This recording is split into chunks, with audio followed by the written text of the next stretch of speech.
kuasamu yang sempurna. Ketika ku percaya mujizat itu nyata. Ini saya mau share dari Keluaran pasal 10. Kita akan lihat dari ayat 21 sampai 23 saja, saudara.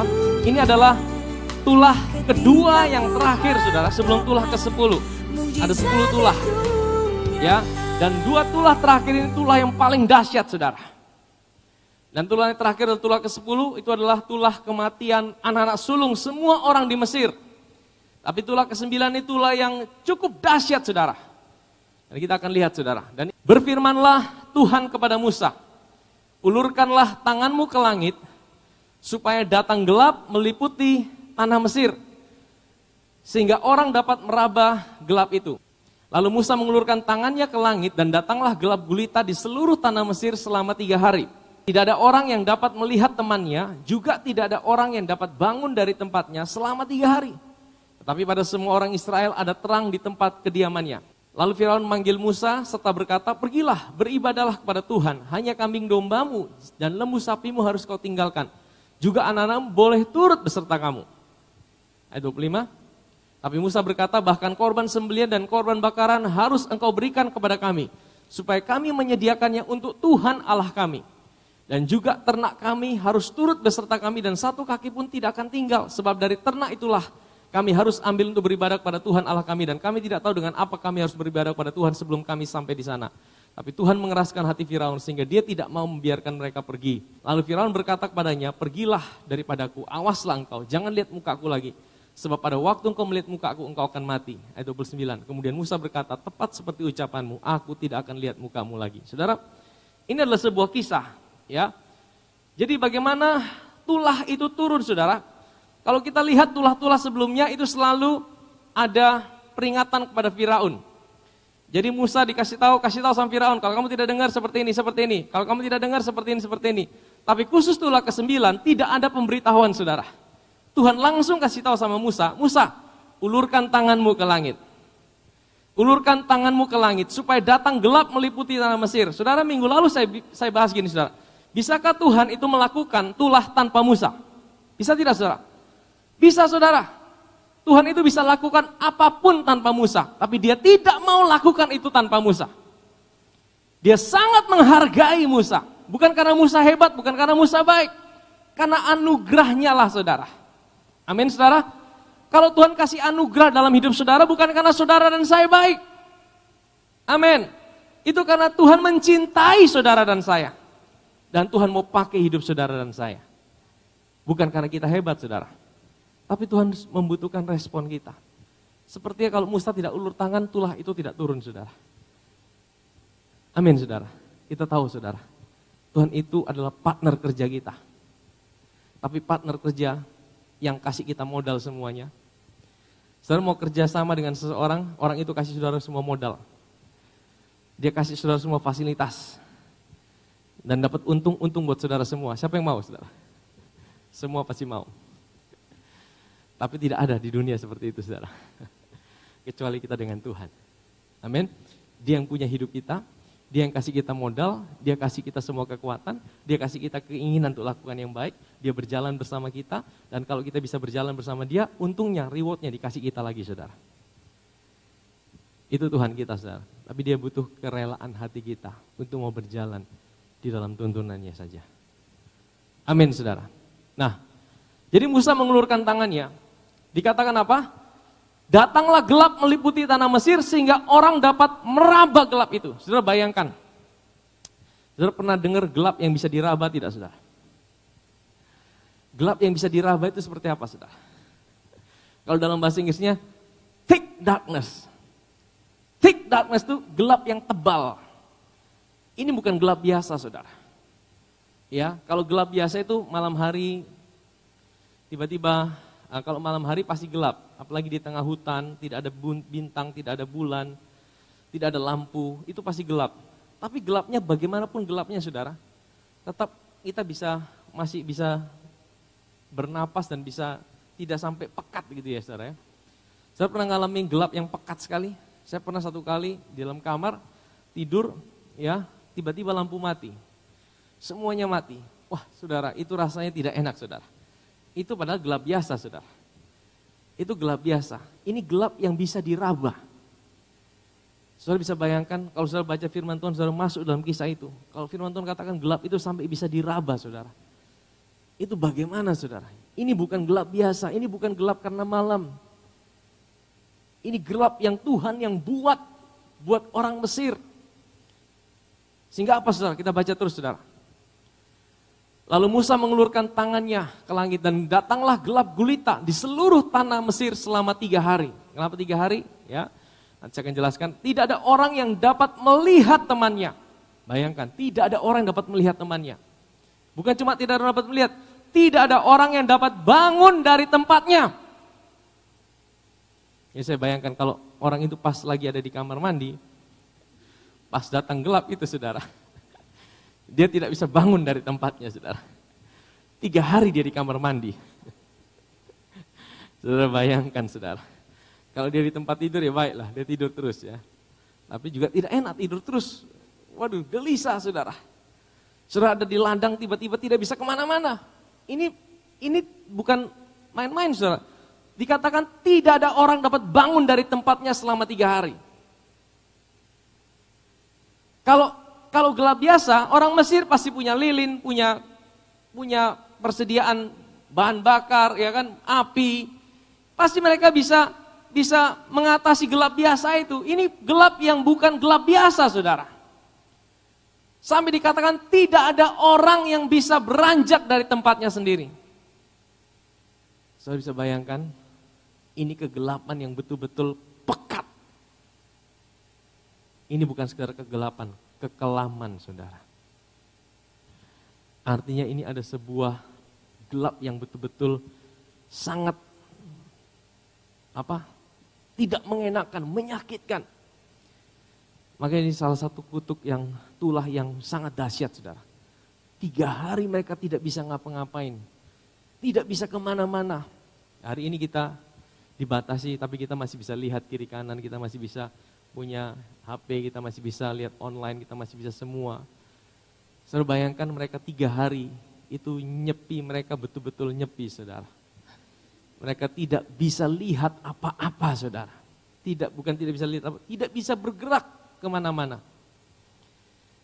Saudara, sebenarnya Tuhan mau tunjukkan apa, saudara? Kegelapan ini bukan kegelapan biasa. Karena apa? Karena ayat berikutnya dikatakan apa? Tetapi, tunggu kembali ayat 23. Ada kata tetapi di situ, saudara. Tetapi pada semua orang Israel ada apa? Ada terang di tempat kediamannya.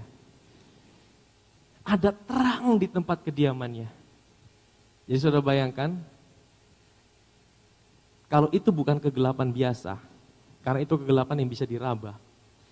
Bisa diraba, saudara. Berarti terangnya juga bukan terang biasa, saudara. Terangnya itu bukan terang biasa. Jadi ada sebuah kontras dalam satu daerah yang sama. Ada orang Mesir, ada orang Israel.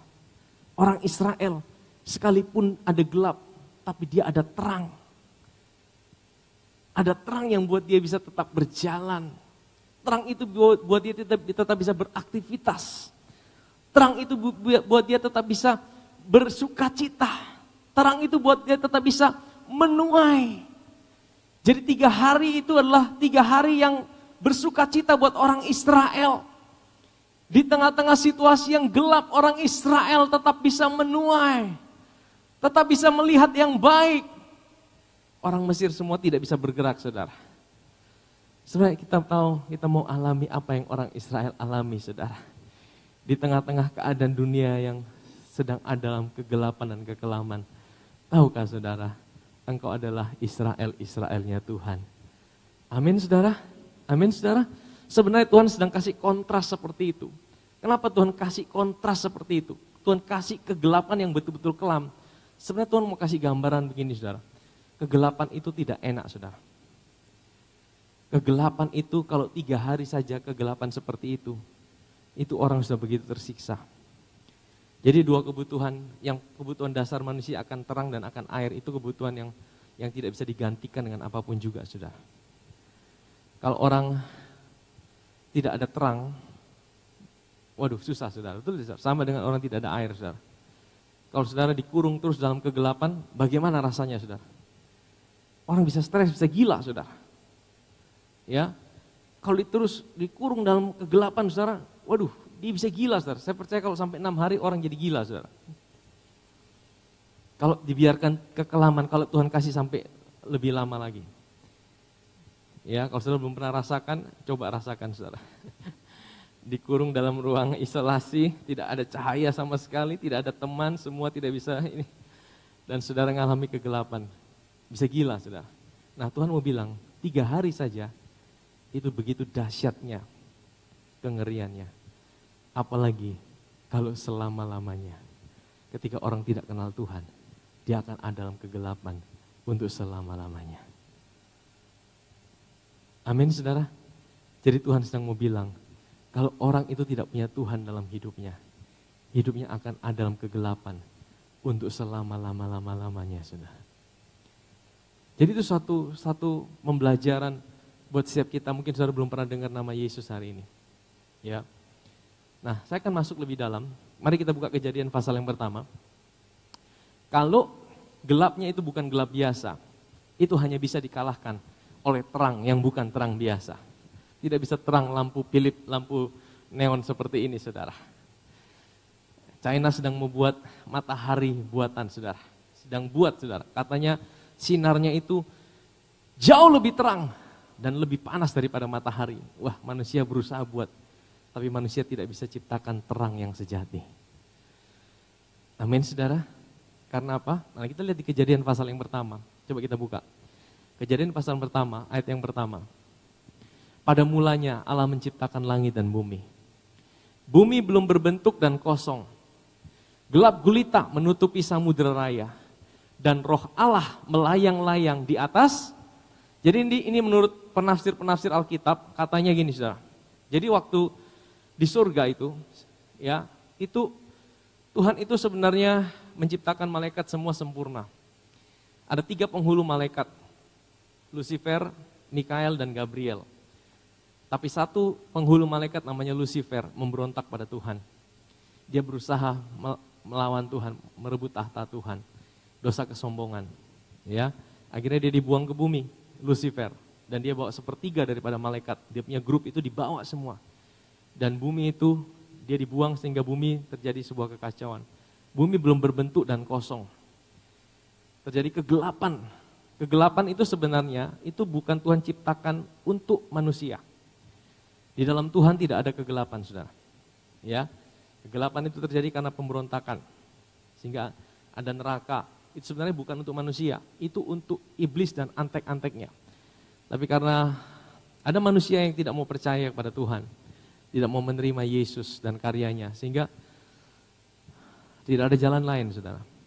Ya, dia dibutakan. Makanya keselamatan tidak ada di dalam nama lain. Tidak ada jalan lain selain orang menerima Yesus dan karyanya. Karena hanya Yesus yang bisa menyelamatkan kita. Manusia tidak bisa menyelamatkan. Kekuatan kita tidak bisa menyelamatkan. Hanya Yesus lah yang jadi juru selamat jadi manusia.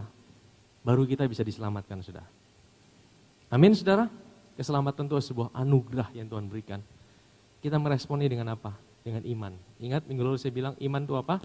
Iman itu seperti sorong tangan. Ya, kita dikasih hadiah, kita sorong tangan, kita terima hadiah itu. Waktu kita terima hadiah, kita bilang, terima kasih Tuhan, Engkau baik. Amin, saudara. Nah, coba kita baca terus Kejadian, kita kembali. Bumi belum berbentuk dan kosong, gelap gulita menutupi samudera raya, dan roh Allah melayang-layang di atas permukaan air. Ayat yang ketiga. Berfirmanlah Allah, jadilah terang, lalu terang itu. Jadi apa perkataan pertama dari Tuhan? Apa perkataan pertama dari Tuhan di Alkitab? Jadilah terang, betul? Saudara, jadi perkataan pertama yang muncul dari mulut Tuhan dalam Alkitab adalah apa? Jadilah terang. Nah, dalam bahasa aslinya, saya klik di Alkitab saya ada bahasa aslinya, jadilah terang itu adalah Yehi Or. Yehi itu jadilah, Or itu terang. Jadi bahasa Ibraninya kalau terang itu adalah or. Yehi itu jadilah. Saudara tahu bahasa Ibrani itu agak unik, saudara. Jadi Yehi itu dari huruf matinya apa? Yud He Vav He. Sebenarnya Yud He Vav He itu namanya siapa, saudara? Yahweh. Yahweh. Jadi sebenarnya Tuhan sedang bilang Yahweh itu siapa? Yahweh itu adalah Tuhan sendiri. Jadi sebenarnya di perkataan pertama Tuhan sedang bilang Yahweh adalah terang. Tuhan adalah terang. Ya, jadi terang itu sebenarnya itu bukan sesuatu, saudara. Terang itu bukan matahari. Karena apa? Karena matahari belum diciptakan pada hari yang pertama. Betul? Matahari hari keberapa? Hari-hari berikutnya baru ada benda-benda penerang. Tapi terang itu dijadikan pada hari pertama. Dan perkataan pertama yang keluar dari mulut Allah adalah Yehi Or. Tuhan sedang bilang apa? Terang itu aku. Akulah terang itu. Waktu Tuhan bilang akulah terang, maka terang itu jadi, saudara. Amin, saudara. Amin. Jadi terang itu bukanlah sesuatu. Terang itu adalah seorang pribadi. Dan seorang pribadi itu namanya siapa? Namanya Yesus. Saya ingin bawa kita melihat Yohanes pasal yang pertama. Ini konfirmasi, saudara. Ya, konfirmasi dari firman Tuhan. Saudara, kenapa saudara? Karena kita butuh terang yang sejati untuk mengalahkan kegelapan yang bukan kegelapan biasa. Kita butuh terang yang sejati, dan terang sejati itu bukan bicara tentang sesuatu. Terang sejati itu bicara tentang seorang pribadi. Yohanes pasal 1. Ini sama, saudara, mirip dengan apa yang dikatakan dalam Kejadian, saudara. Pada mulanya adalah firman. Firman itu bersama-sama dengan Allah, dan firman itu adalah, dengan kata lain, Yohanes 1 ayat 1 itu mematahkan saksi Yehova. Saksi Yehova berkata bahwa Yesus itu bukan Allah. Ya. Tapi Yohanes 1 ayat 1 berkata pada mulanya adalah firman. Siapa firman itu? Siapa firman itu? Firman itu adalah Yesus, pribadi Allah yang kedua. Ya, kita mempercayai Tritunggal. Tritunggal itu adalah Allah dengan 3 pribadi tapi satu. Bapa, Anak, dan Roh Kudus. Ya. Nah, 3-3-nya sederajat. 3-3-nya adalah Allah. Cuma 3-3-nya punya satu kesatuan yang tidak bisa dipisahkan oleh apapun juga. Itulah Tritunggal, saudara. Next, terus. Ayat yang kedua. Ia pada mulanya bersama-sama dengan Allah. Ayat yang ketiga. Segala sesuatu dijadikan oleh Dia, oleh firman, dan tanpa Dia tidak ada sesuatu pun yang telah jadi dari segala yang telah dijadikan. Dalam Dia ada hidup. Dan hidup itu adalah terang manusia. Jadi kalau saudara tidak punya Dia, saudara tidak punya hidup. Kalau saudara tidak punya hidup, saudara tidak punya terang dalam hidup saudara. Amin. Ya, hidup itu adalah terang manusia. Next, ayat berikutnya. Terang itu bercahaya di dalam kegelapan, dan kegelapan itu tidak menguasainya. Saudara tahu, kegelapan itu tidak perlu diusir-usir, saudara. Kegelapan tidak perlu ditengging-tengging. Saya kasih contoh, waktu ruangan ini gelap. Saudara tidak perlu usaha bagaimana gelap ini dibawa keluar. Ya, gelap ini tidak usah dibawa keluar. Cukup saudara nyalakan satu lampu, maka gelap itu akan pergi dengan sendirinya. Amin, saudara. Amin. Sehingga apa? Sehingga fokus hidup saudara bukan kepada gelapnya. Fokus hidup saudara dan saya bukan bagaimana mengusir kegelapan dari hidup saudara dan saya. Fokus hidup saudara dan saya adalah bagaimana saudara tahu bahwa terang itu ada dalam hidup saudara. Waktu saudara tahu terang itu ada dalam hidup saudara, kegelapan tidak akan menguasai hidup saudara. Amin, saudara. Jadi kegelapan itu tidak perlu diusir-usir. Aku tengking kau kegelapan, aku tengking kau. Tidak, saudara. lihatlah diri. Nah, kita akan belajar terus, saudara. Ya, terang itu adalah seorang pribadi. Dan pribadi itu namanya Yesus. Tuhan itu tidak tinggal diam ketika dunia ada dalam kegelapan. Jangan saudara pikir Tuhan itu tinggal diam. Dia udah tahu semua yang terjadi. Dia udah tahu kok akan ada virus corona. Sekalipun itu bukan dari dia. Dia udah tahu semua apa yang akan terjadi. Dia tidak tinggal diam, tapi dia selalu start. Dia lebih dahulu. Ya, dia lebih dahulu. Kita pikir bahwa pandemi ini bisa mengalahkan gereja Tuhan, ya kan? Pintu-pintu gereja sepertinya ditutup. Tapi Tuhan buka pintu-pintu media sosial. Injil diberitakan di mana saja, saudara. Amin, saudara. Ya, Tuhan itu tidak pernah kalah. Tuhan itu selalu punya jalan yang lebih baik, saudara. Kadang-kadang kita tidak bisa mengerti dengan cara berpikir kita. Ya, next terus. Datanglah seorang yang diutus Allah, namanya siapa? Yohanes. Yohanes ini adalah pembuka jalan, pelayanan pembuka jalan untuk kasih karunia, yaitu Yesus, saudara. Next. Ia datang sebagai saksi untuk memberi kesaksian tentang terang itu. Supaya oleh dia semua orang menjadi percaya. Ayat yang ke-8. Yohanes bukan terang itu, tapi ia harus memberi kesaksian tentang terang itu. Jadi kita clear di sini, terang itu bukanlah sesuatu, tapi terang itu adalah seseorang. Amin, saudara. Ya, terang itulah seorang pribadi. Saudara, saya bayangkan ini Yohanes 1 dengan kejadian 1 itu suatu kejadian yang mirip. Ini menggambarkan hati Tuhan. Hati Tuhan itu dia tidak pernah diam membiarkan anak-anaknya ada dalam kegelapan, saudara. Ketika dunia dalam kegelapan, dia berkata jadilah terang. Terang itu mengintervensi kegelapan, saudara. Kegelapan tidak pernah bisa menguasai terang, saudara. Amin, saudara. Ketika dunia sedang ada dalam kegelapan 1500 tahun, manusia hidup di bawah perjanjian hukum Taurat. Sepertinya Tuhan menunda-nunda kedatangannya. Manusia hidup dalam ketakutan perbudakan. Manusia hidup dalam sebuah sistem agamawi. Mereka capek ikut Tuhan.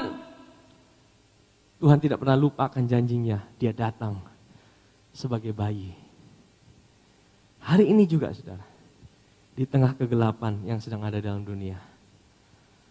Sebenarnya, ya kita bukan bicara tentang kedatangan Tuhan. Kedatangan Tuhan itu pasti, kita tidak tahu kapan waktunya. Saya percaya waktunya sudah singkat. Tapi dia tidak pernah diam, ada terangnya yang hari ini sudah ada dalam hidup saudara dan saya. Amin, saudara. Nah, saya mau bawa kita lebih dalam gini, saudara. Terang itu seorang pribadi. Dan terang itu tidak bisa dikalahkan dengan kegelapan. Kalau kita mau mengalahkan kegelapan, kita butuh terang itu. Amin, saudara. Bagaimana caranya kita punya terang itu, saudara? Simple sebenarnya. Cara kita punya terang itu adalah ketika kita menerima Yesus sebagai Tuhan dan Juru Selamat. Saya mau bilang gini, saudara. Terang itu bukan bicara tentang perilaku dan sikap kita, sekalipun itu adalah buah daripada ketika kita hidup dalam terang. Tapi terang itu adalah sebuah identitas kita. Waktu kita menerima Yesus sebagai Tuhan dan Juru Selamat kita secara pribadi. Dan ini adalah sebuah peristiwa yang tidak bisa digantikan dengan apapun juga. Kalau saudara ada di ruangan ini, atau saudara sedang ada di rumah, saudara sedang dengar firman Tuhan, dan saudara belum pernah ikut Tuhan, mengenal Tuhan secara pribadi. Saudara hanya agama Kristen sebagai KTP. Karena saudara di negara kita semua orang harus punya agama, maka saudara tulis agama Kristen. Saudara, itu bukanlah kekristenan yang sejati. Kekristenan yang sejati dimulai dari sebuah kesadaran bahwa engkau tidak bisa hidup sendiri dengan kekuatanmu. Dan akhirnya apa? Saudara dengar kabar baik. Saudara dengar kabar baik. Kabar baik apa? Tentang Yesus. Saudara tahu bahwa iblis itu, setan ada di udara. Dan hari-hari ini adalah peperangan terakhirnya dia, saudara. The last battle-nya dia. Last battle-nya dia apa? Dia akan butakan mata orang-orang yang belum kenal Tuhan. Sehingga apa? Sehingga mereka tidak lihat terang indahnya Injil itu saudara. Mana ayatnya? 2 Korintus 4 ayat yang ketiga. Jika Injil yang kami beritakan, ini kata Paulus saudara, masih tertutup juga, maka ia tertutup untuk mereka yang akan binasa. Jadi saudara, kita beritakan Injil hari-hari ini. Media begitu banyak, terbuka. Hamba-hamba Tuhan, pendeta-pendeta mengabarkan Injil, makanya gereja harus kembali. Yang diberitakan harus pribadi Kristus.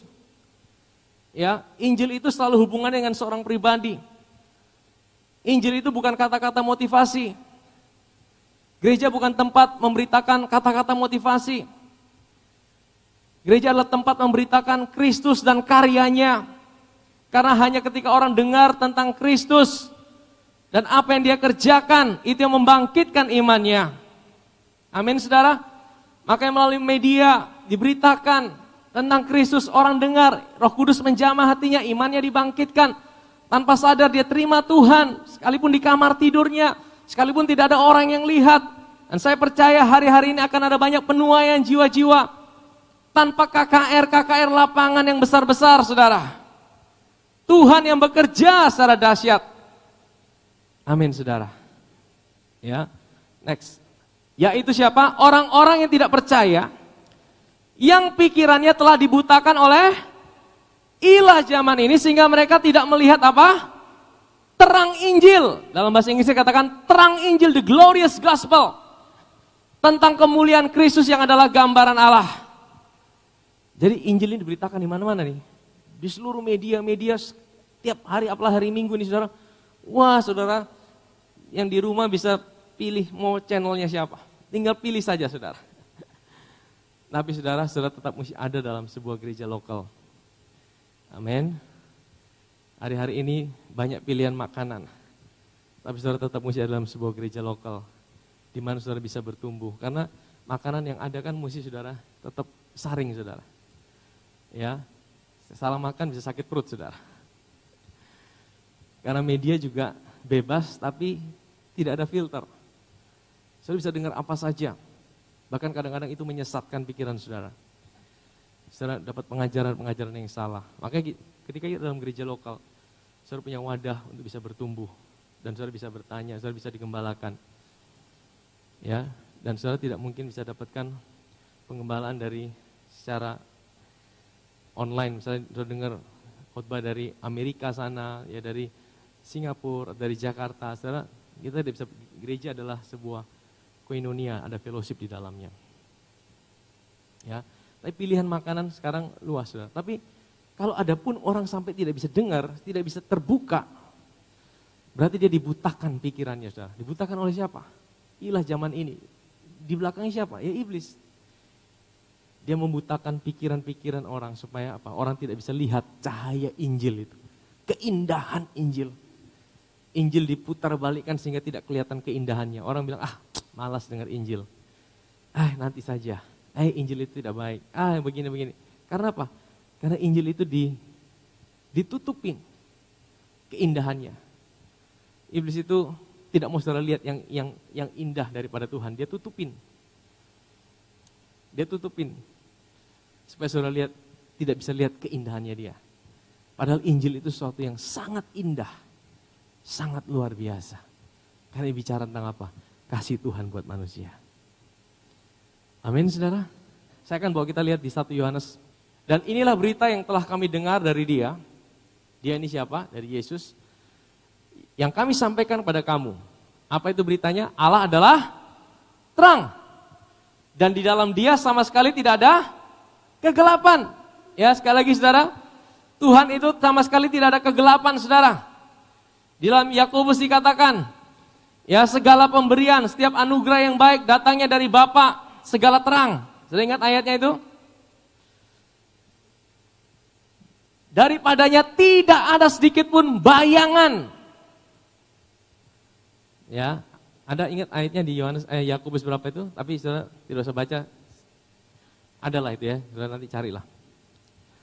Maksudnya apa? Maksudnya gini saudara. Di Tuhan itu tidak ada bayangan. Bayangan itu maksudnya apa? Kenapa bisa ada bayangan? Kalau kita berdiri di matahari saudara, itu kalau jam 12 siang matahari pas di atas kita. Kira-kira berdiri ada bayangan tidak saudara? Tidak ada bayangan. Yang buat ada bayangan apa? Ketika kita berdiri mungkin pagi hari, matahari baru terbit, atau sore hari, matahari dari sebelah. Yang buat ada bayangan itu karena apa?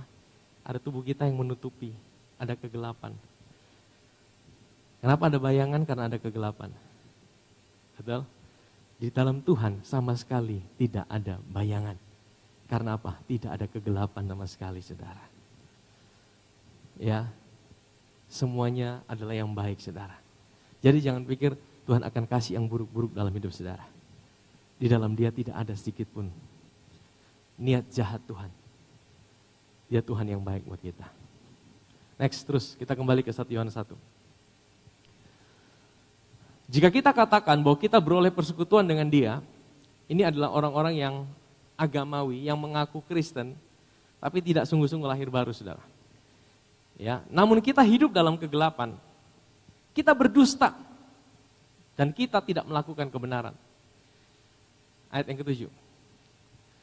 Tetapi jika kita hidup di dalam terang, sama seperti Dia ada di dalam terang, maka kita beroleh persekutuan seorang dengan yang lain dan darah Yesus anaknya itu apa?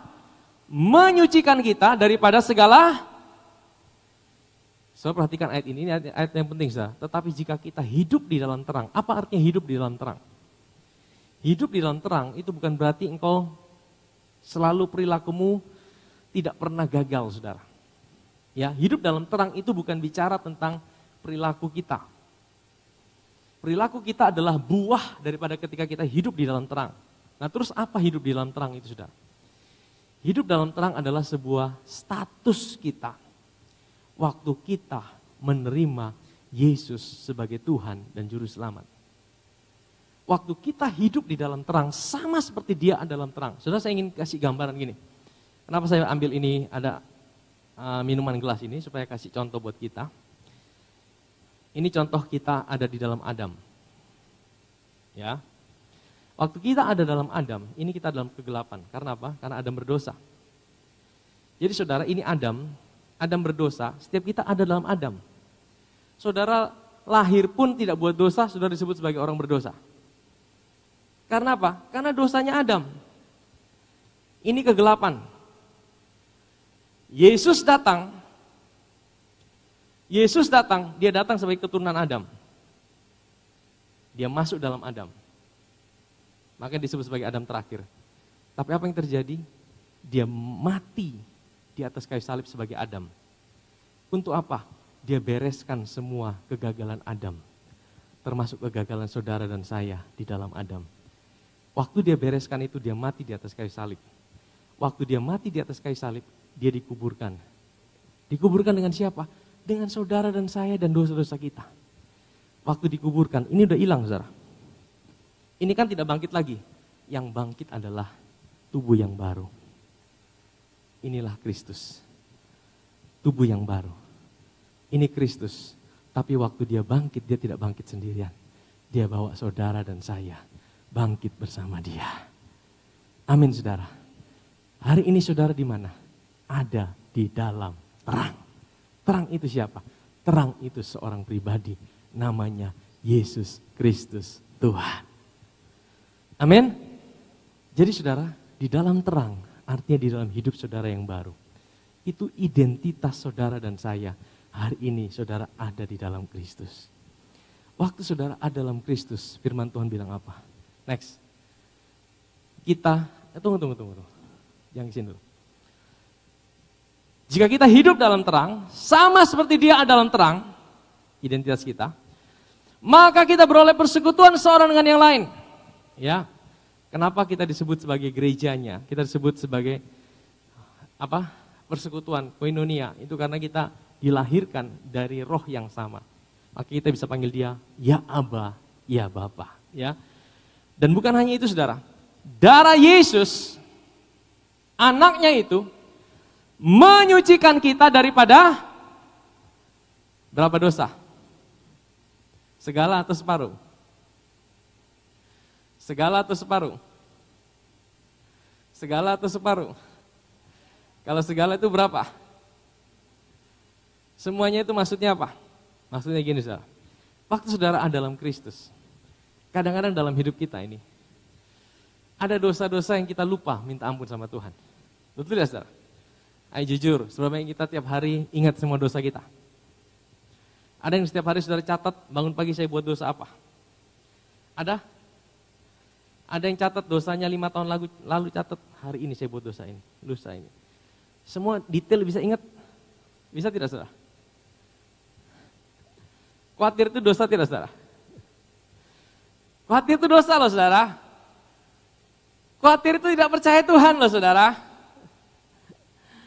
Khawatir itu kita merasa kita sendirian saudara. Khawatir itu dosa. Pernahkah saudara minta ampun untuk setiap kekhawatiran saudara? Atau banyak hal yang mungkin kita lupa. Tapi Tuhan bilang apa? Kalau engkau ada dalam Kristus, jangan khawatir. Ketika engkau lupa minta ampun juga, darah Yesus itu selalu menyucikan hidup saudara dan saya. Dia selalu menyucikan hidup saudara dan saya. Dia selalu menyucikan hidup saudara dan saya. Untuk apa saudara? Untuk memberikan kita sebuah kepastian. Untuk memberikan kita sebuah kepastian bahwa Tuhan itu ada selalu bersama kita. Tuhan tidak mau engkau khawatir. Tuhan tidak mau engkau terintimidasi dalam hidupmu. Tuhan tidak mau engkau hidup dalam sebuah ketakutan. Makanya dia berikan engkau sebuah jaminan. Kalau engkau ada dalam aku memberikan engkau sebuah jaminan. Darahku selalu membasuh engkau. Amin saudara. Kalau saudara tidak yakin dosa saudara diampuni, saudara akan merasa selalu jauh dari Tuhan. Ya. Bahkan ketika saudara duduk saat ini, pikiran saudara sedang kemana-mana. Aduh nanti mau makan apa ya siang. Saudara tubuh saudara di gereja, pikiran saudara mengelantur kemana-mana. Itu pun sudah diampuni sama Tuhan. Darah Yesus sudah menguduskan saudara. Amin. Supaya apa saudara? Supaya saudara tahu. Ketika engkau ada dalam terang, engkau tahu terang itu bukan untuk mencari kesalahan saudara. Tapi terang itu untuk menyatakan sama saudara seberapa besar pengampunannya sudah dilakukan buat hidup saudara dan saya. Ya, saya tunjukkan satu ayat, Yohanes pasal 8 ayat 12. Maka Yesus berkata pula kepada orang banyak, apa katanya? Akulah terang dunia.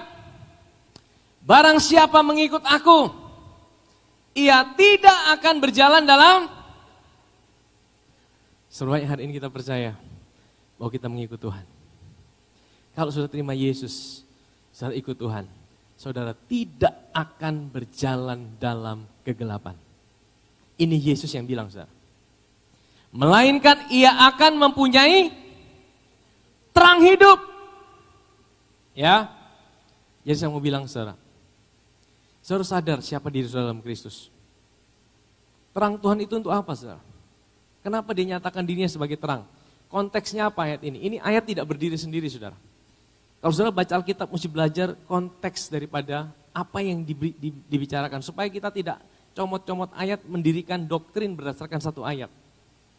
Tapi kalau saudara lihat konteks kenapa Yesus bisa bilang akulah terang dunia.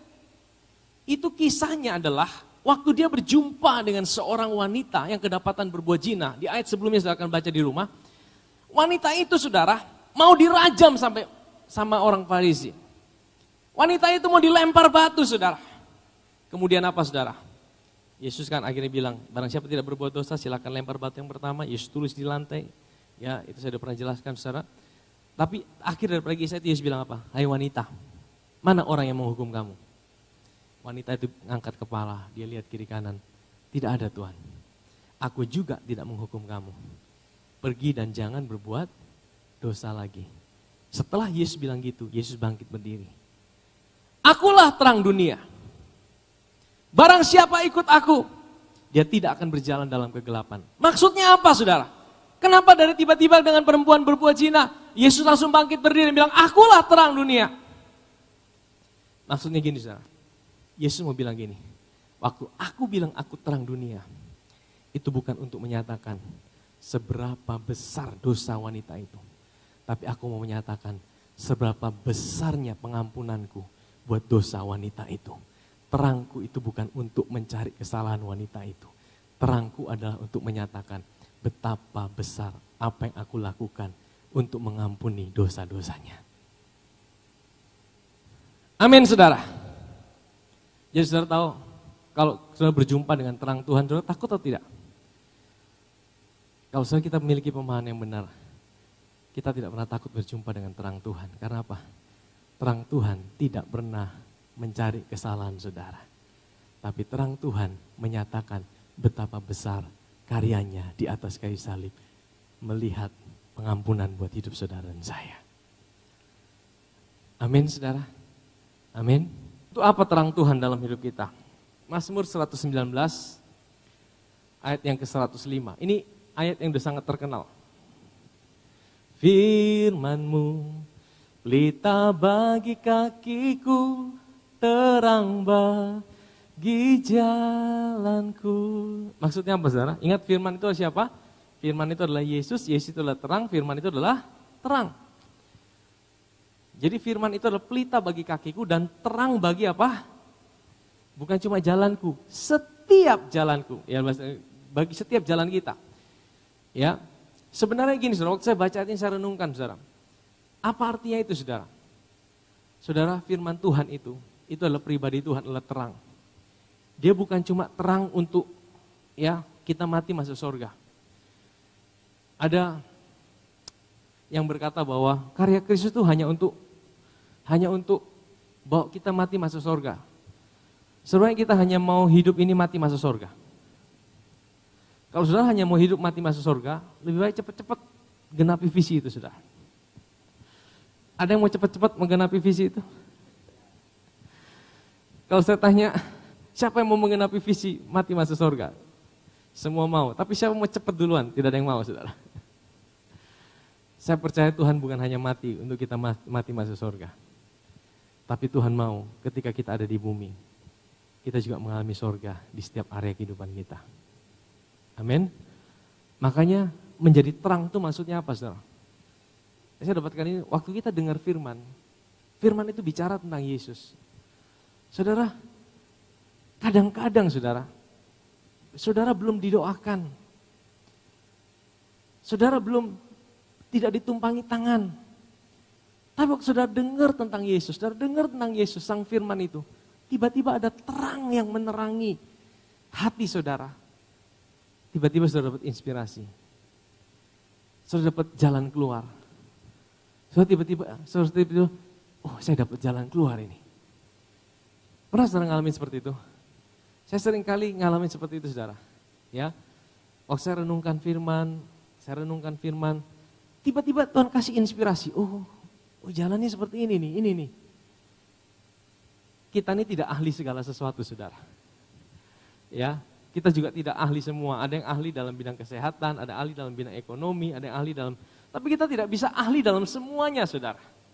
Betul ya saudara? Kita tidak bisa tahu segala sesuatu. Kita manusia terbatas. Bahkan hari-hari ini banyak orang yang kebingungan. Di tengah-tengah kegelapan banyak sekali yang mengalami kebingungan saudara. Tapi kalau saudara selalu mendengarkan firman-Nya, dan firman itu selalu bicara tentang pribadi Yesus, saya percaya itu akan menerangi jalan saudara. Amin. Pelita buat kaki kita. Engkau mau jalan, engkau tidak ada jalan. Mungkin engkau mau buat satu keputusan bisnis. A atau B atau C. Saudara bingung. Jangan cepat-cepat. Kadang-kadang keputusan itu saudara lihat, wah ini sudah yang terbaik, ini yang terbaik. Belum tentu itu yang terbaik. Kalau saudara merasa kayaknya tidak damai sejahtera. Nah hati-hati saudara, jangan cepat-cepat. Itu mungkin Tuhan sedang ngomong sesuatu dalam hidup saudara.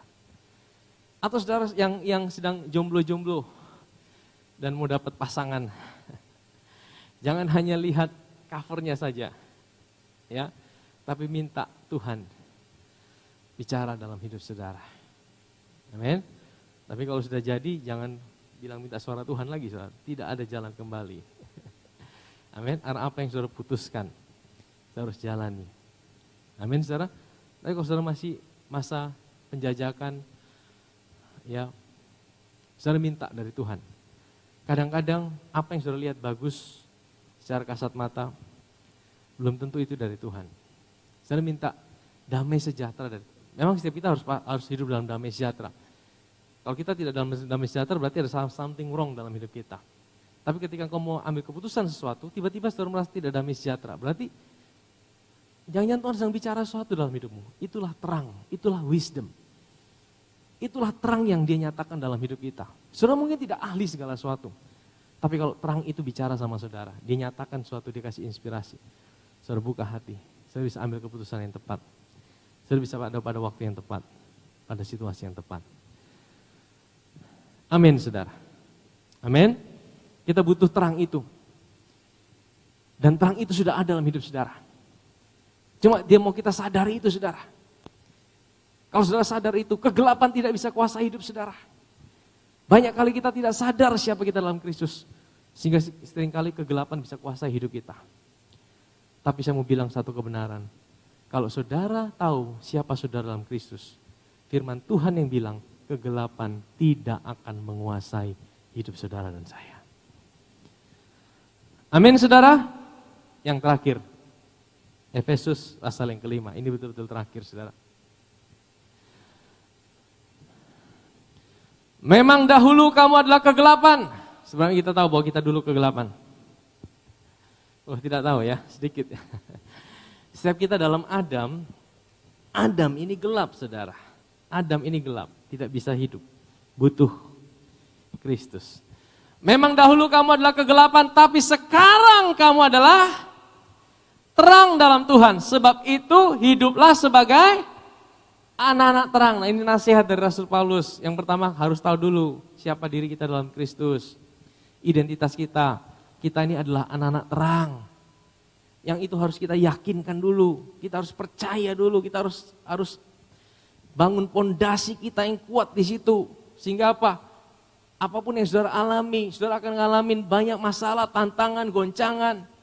Tapi kalau saudara kuat di dalam dasar ini, dimanapun saudara berada, apapun saudara alami, engkau tahu engkau adalah anak terang. Dan engkau akan cepat bangkit kembali. Amin. Nah sebab itu hiduplah sebagai anak-anak terang. Nah ini aplikasinya, ayat 9. Karena terang hanya berbuahkan kebaikan, keadilan, dan kebenaran. Dan ujilah apa yang berkenan kepada Tuhan. Amin saudara. Dimulai dari kesadaran siapa diri kita. Kalau engkau tahu siapa dirimu dalam Tuhan, aku anak terang. Aku anak terang. Aku tahu siapa diriku dalam Tuhan. Aku tidak mau hidup sembarangan. Aku tidak mau bikin yang aneh-aneh. Aku tahu identitasku dalam Kristus. Aku tahu aku dibayar dengan darah Yesus. Aku tahu hidupku mahal harganya. Amin saudara. Dimulai dari situ. Ketika kita sadar siapa diri kita dalam Kristus, kita akan berbuahkan kebaikan, kebenaran, dan keadilan. Puji Tuhan. Ya. Jadi itulah yang ke-9 adalah kegelapan. Sebenarnya Tuhan mau tunjukkan betapa gelapnya hidup di luar Tuhan. Di tengah situasi dunia yang sedang gelap ini. Yesaya 60 bilang gini. Yesaya 60 bilang gini. Ini yang terakhir, saudara. Ini yang terakhir ya. Coba tampilkan. Yesaya 60 ayat 1 dan 2. Bangkitlah, menjadi teranglah, sebab terangmu datang dan kemuliaan Tuhan terbit atasmu. Ayat yang kedua. Sebab sesungguhnya kegelapan menutupi bumi dan kekelaman menutupi bangsa-bangsa. Tetapi terang Tuhan terbit atasmu dan kemuliaannya menjadi nyata atasmu. Ayat yang ketiga. Bangsa-bangsa berduyun-duyun datang pada terangmu dan raja-raja kepada cahaya yang terbit bagimu. Amin saudara. Di tengah situasi yang gelap, di tengah situasi yang kelam, ada terang dalam hidup saudara. Dan terang itulah yang buat hidup saudara bisa tetap menuai. Bisa tetap melihat kebaikan Tuhan. Saudara lihat orang Israel. Di tengah-tengah orang Mesir semua mengalami kegelapan. 3 hari, 3 malam mereka tidak bisa kerja apa-apa. 3 hari, 3 malam mereka tidak bisa keluar dari tempat mereka. Tapi orang Israel 3 hari mereka menikmati special day. Hari yang luar biasa. Ada terang Tuhan di tengah-tengah mereka. Orang Israel baik tidak? Orang Israel tidak baik. Mereka bersungut-sungut. Mereka bangsa yang tegar tengkuk. Kenapa mereka sampai terang Tuhan turun dalam hidup mereka? Apakah mereka lebih baik dari orang Mesir? Tidak Tuhan. Tidak, mereka tidak lebih baik secara karakter, tapi mereka adalah pilihan Tuhan. Mereka pilihan Tuhan, saudara. Tahukah saudara, hidup saudara? Hidup saudara dan saya ada pilihan Tuhan. Saudara dipilih Tuhan. Tuhan ada dalam hidup saudara. Responi itu. Responi kasihnya, anugerahnya. Dan lihatlah terang itu ada dalam hidup saudara. Terang itu yang buat saudara bisa kuat. Terang itu buat saudara bisa tetap berjalan. Terang itu buat saudara bisa tetap melangkah maju. Bahkan di tengah-tengah situasi yang sulit sekalipun.